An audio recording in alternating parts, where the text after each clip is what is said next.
Sublime gracia del Señor, que a un infeliz salvó. Fui ciego. Sublime gracia. Hoy veo yo, perdido, y Él me ha... Mas el Dios de toda gracia, que nos llamó a su gloria eterna en Jesucristo, después que hayáis padecido un poco de tiempo, Él mismo os perfeccione, afirme, fortalezca y establezca. A Él sea la gloria y el imperio por los siglos de los siglos. Amén. Señor, temer, mis dudas ahuyentó. Sublime Gracia es un programa desde el cual compartimos con ustedes breves reflexiones fundamentadas en la palabra de Dios. Es un deseo y necesidad de nuestro corazón de conocer más profundamente y compartir con otros a este, nuestro Dios de toda gracia, que nos llamó a su gloria eterna en Jesucristo. Mis cadenas ya Él rompió. Luz a las Naciones, canal cristiano de comunicación, puede seguir este programa y recorrer juntos el largo pero certero sendero de la palabra de Dios.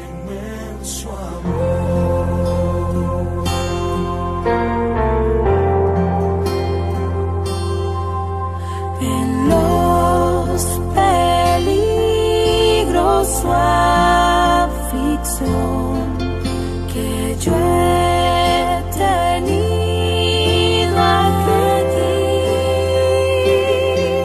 su gracia siempre me libró y me guiará.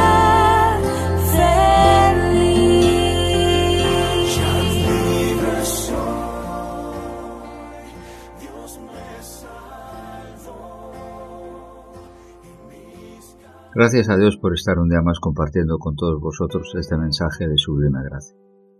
Vamos a continuar hablando de que la gracia de Dios es soberana y por lo tanto Dios en su gracia hace lo que quiere. A modo de recordatorio, en el anterior programa hablamos de dos hombres que en diferentes tiempos y bajo circunstancias muy distintas tuvieron que experimentar la soberana gracia de Dios bajo unas condiciones muy difíciles. Hablamos del rey Nabucodonosor.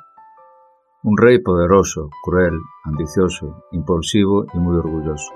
Pero a pesar de todo lo que él era y todo lo que él representaba, tuvo que sufrir las consecuencias de hacer caso omiso al consejo de Dios, y tuvo que ser humillado, y en un abrir y cerrar de ojos de estar gobernando todo un imperio a verse comiendo hierba del campo. Tuvo que ser una experiencia horrible, pero Dios puede hacer lo que Él quiere con quien quiere, pero la gracia de Dios siempre estuvo presente. Dios le mostró, Dios le advirtió, Dios le dio un tiempo para que se arrepintiera. Esto es gracia. Pero pensar que siendo lo que eres y teniendo lo que tienes es suficiente para vivir como quieres es vivir muy engañado. Como decía el profeta Isaías en el capítulo 43, versículo 13, aún antes que hubiera día yo era, y no hay quien de mi mano libre. Lo que yo hago, ¿quién lo estorbará? Dios es soberano en sus decisiones y plasma su voluntad en todo. Lo que Dios determina hacer bajo su soberana voluntad jamás podrá ser cambiado. No tratemos de cambiar inútilmente la voluntad de Dios, porque todo lo que Él quiere lo hace. Este es nuestro soberano y grandioso Dios. Una vez dicho esto, hoy hablaremos de Job. Quienes leemos la Biblia podemos ver la grandísima diferencia que hay entre el rey Nabucodonosor y Job. El primero, como antes mencionábamos, fue un monarca pagano, malo y soberbio, que tuvo que ser humillado para que reconociera la soberanía de Dios. En cambio, Job fue un hombre justo y temeroso de Dios que mantuvo su integridad a pesar de sufrir pruebas muy duras. Hablar de Nabucodonosor y de Job sería hablar como de la noche y el día. Lo que eran, cómo eran, lo que vivían y cómo vivían no tenía nada que ver uno con el otro. Pero a pesar de las diferencias claras que puede haber entre uno y otro, siempre hubo una gracia para ellos y un propósito diferente, como lo puede haber hoy para ti y para mí. Para ponernos en contexto, ¿quién era Job? Nos dice en el capítulo 1 del libro de Job, versículo 1, hubo en la tierra de Uz un varón llamado Job. Y era este hombre perfecto y recto, temeroso de Dios y apartado del mal. Job era un hombre ejemplar, descrito en esta manera por Dios mismo, y diciendo de Job que no había otro como él en la tierra. Esta descripción nos hace ver su integridad y su dedicación a una vida santa, lo que lo convirtió en un ejemplo y en una persona respetada por todos. En todos los sentidos, Job era un hombre rico. Rico y próspero en cuanto a lo material, nos dice el capítulo 1, versículo 3, que su hacienda era de 7.000 ovejas, 3.000 camellos, 500 yuntas de bueyes, 500 asnas y muchísimos criados, y era aquel varón más grande que todos los orientales. Lo que este hombre tenía era muchísimo, pero también era rico en cuanto a la familia. Tenía mujer, tenía 7 hijos y 3 hijas, por los cuales siempre mostró una gran preocupación. Es por ello que se levantaba de mañana y ofrecía holocaustos a Dios por todos ellos, porque decía Job, quizá habrán pecado mis hijos y habrán blasfemado contra Dios en sus corazones. De esta manera hacía todos los días. Pero no solo era rico en cuanto a lo material o en lo familiar, también era rico en lo espiritual, perfecto, recto, temeroso, paciente, con un gran corazón para Dios y para los suyos.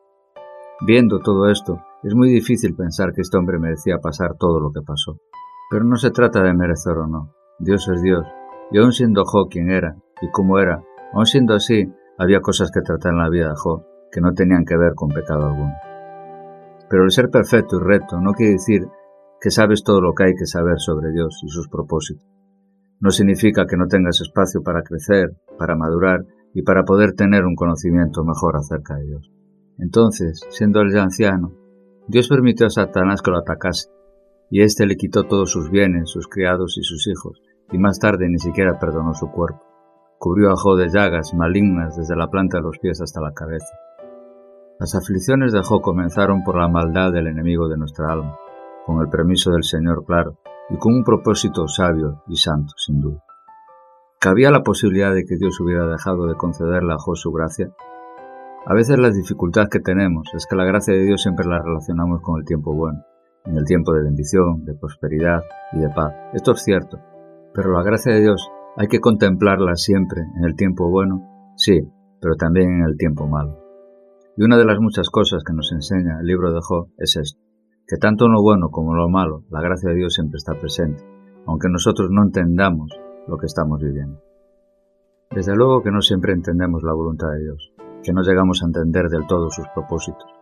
Por ejemplo, que el Señor tratara a Nabucodonosor e hiciera lo que hizo con él, podíamos pensar y nos puede parecer hasta lógico, por tanta maldad. Entonces, que Dios humillara a un hombre como este sería lo más normal, pero un hombre como Job, esto ya no lo vemos tan normal, pero debería de ser una gran lección que todos deberíamos aprender y vivir preparados para ello. Una de las principales respuestas que nos da Job es que cuando sufrimos, Dios está haciendo algo más allá de lo que nuestra mente y nuestra lógica pueden comprender. El libro de Job cuenta la historia de un hombre justo que sufre mucho, lo pierde todo, pero mantiene su fe. Desde luego, lo que me llama la atención fue la reacción de Job ante una noticia tan devastadora como esta. Tenemos que recordar que este hombre en cuestión de muy poco tiempo lo perdió todo, absolutamente todo. Perder todos tus animales tuvo que ser difícil, perder tus criados y tus pastores ya tuvo que ser doloroso, pero si a esto le añades perder a todos tus hijos, ahora mismo no tengo palabras para describir esto. Si perder un hijo ya es terrible, perder a 10, esto ya no tiene ni nombre. Cómo racionamos ante una mala noticia, ante una tragedia, ante la pérdida de un familiar, dice mucho de cómo ha sido y es nuestra relación con Dios. Pero un hombre como él solo podía hacer lo que él hizo. Y lo primero que hizo, tras enterarse de la muerte de sus hijos, fue rasgar sus vestiduras, rasurar su cabeza en señal de duelo. Lo siguiente que hizo inmediatamente fue postrarse en tierra y adorar. No se enojó, no desesperó. Job conocía a Dios y no pecó ni atribuyó a Dios despropósito alguno. En el libro de Job, en el capítulo 23 y versículo 11, dice: «Mis pies han seguido sus pisadas, guardé su camino y no me aparté, del mandamiento de sus labios nunca me separé, guardé las palabras de su boca más que mi comida. Pero si él determina una cosa, ¿quién lo hará cambiar? Su alma deseó e hizo». Job conocía a Dios, pero aún le tenía que conocer mejor. Recordemos que Job había sufrido una gran pérdida económica y la muerte de sus hijos. La situación era bien difícil y bien compleja en sí misma, Pero aún después de esto, Dios le dio permiso a Satanás para atacar a Job en su cuerpo, pero sin poder acabar con su vida. Si a esto le añades que después de haberlo perdido todo, es herido con una sarna maligna desde la planta del pie hasta la coronilla de la cabeza, la cual le provocaba tal dolor que tenía que coger un tiesto para rascarse con él. Si no era suficiente haberlo perdido todo, ahora también su salud, una agonía interminable, un sufrimiento espantoso. Pero la soberanía de Dios en medio de esta prueba nos ayuda a descansar sabiendo que todo lo que pasa en nuestra vida está bajo su control absoluto. Como decía el apóstol Pablo en la primera carta a los Corintios, en el capítulo 10 y versículo 13, pero fiel es Dios, que no os dejará ser tentados más de lo que podéis resistir. Y en la carta a los Hebreos, en el capítulo 10 y versículo 35, dice, no perdáis, pues, vuestra confianza, que tiene gran galardón, porque os es necesaria la paciencia, para que habiendo hecho la voluntad de Dios obtengáis la promesa. La paciencia de Job es notable. En Santiago nos dice en el capítulo 11, habla de la perseverancia de Job en su aflicción diciendo, he aquí, tenemos por bienaventurados a los que sufren. Habéis oído de la paciencia de Job y habéis visto el fin del Señor, que el Señor es muy misericordioso y compasivo. Desde luego que la paciencia de Job fue una gran bendición para él, pues él no solo tuvo que enfrentar el reto de haberlo perdido todo sin motivo aparente, sino que también entraría en escena aquellas personas que en principio deberían de ayudarle a vivir este tiempo. Y para eso también necesitaría mucha paciencia, pues tanto su mujer como sus amigos no supieron cómo ayudarle. Por un lado, la esposa, al verlo sufrir de semejante manera, le dice en el capítulo 2 y versículo 9, «Aún retienes tu integridad, maldice a Dios y muere».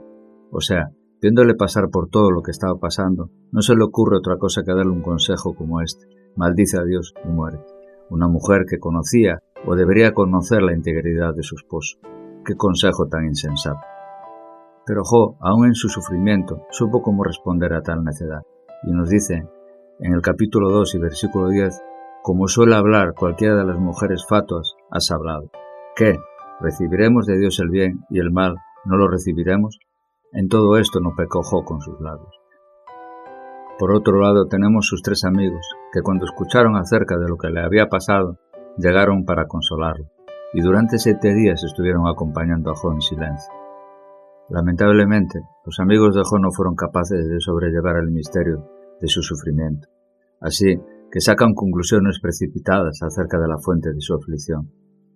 El primero de los tres, Elifaz, quien reconoce que Job había enseñado a muchos y ha fortalecido a otros. Sin embargo, más adelante, decide culpar directamente a Job de su sufrimiento y le dice, en el capítulo 4 lo podemos ver, versículo 7, recapacita ahora, ¿qué inocentes ha perdido? ¿Y en dónde han sido destruidos los rectos? Como yo he visto, los que harán iniquidad y siembran injuria la siegan.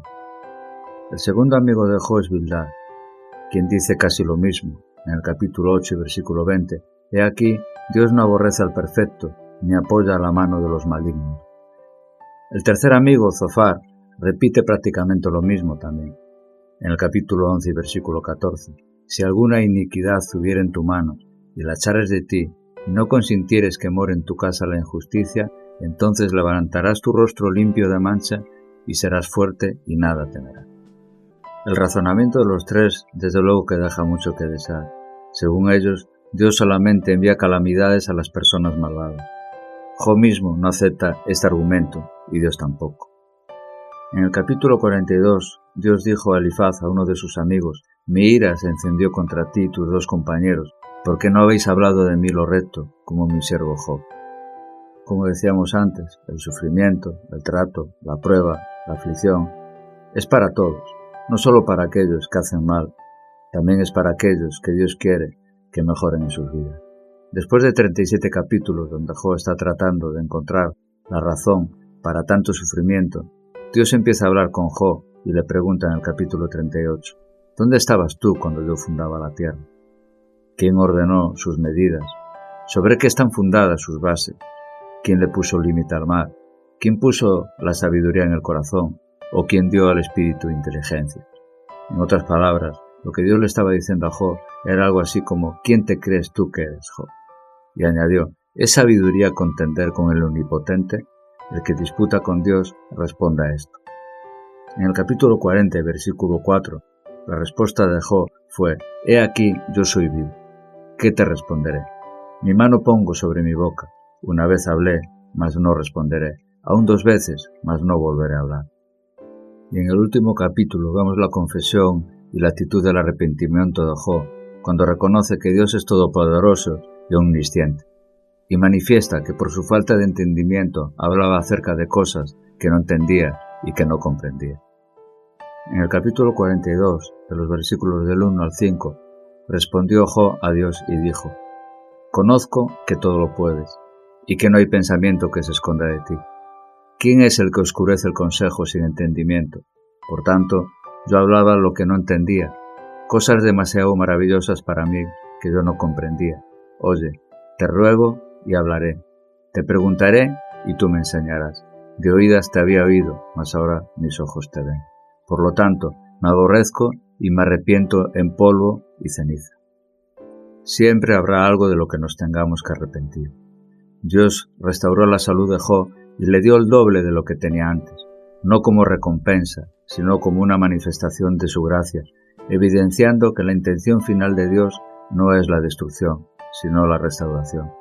En nuestra propia incomprensión de nuestra mente y de todo lo que vivimos, que muchas veces no es poco, Dios está sujetando todo con su gracia soberana. Nunca te olvides, Dios puede hacer lo que Él quiere con quien quiere. Lo hizo con un poderoso rey pagano, lo hizo con un santo. ¿Qué te hace pensar que no lo hará contigo? Y ya después de todo esto, en el capítulo 42 y versículo 16, nos dice que después de esto vivió Job 140 años, y vio a sus hijos y a los hijos de sus hijos hasta la 4ª generación, y murió Job viejo y lleno de días. Gracia, sublime gracia. Que Dios les bendiga.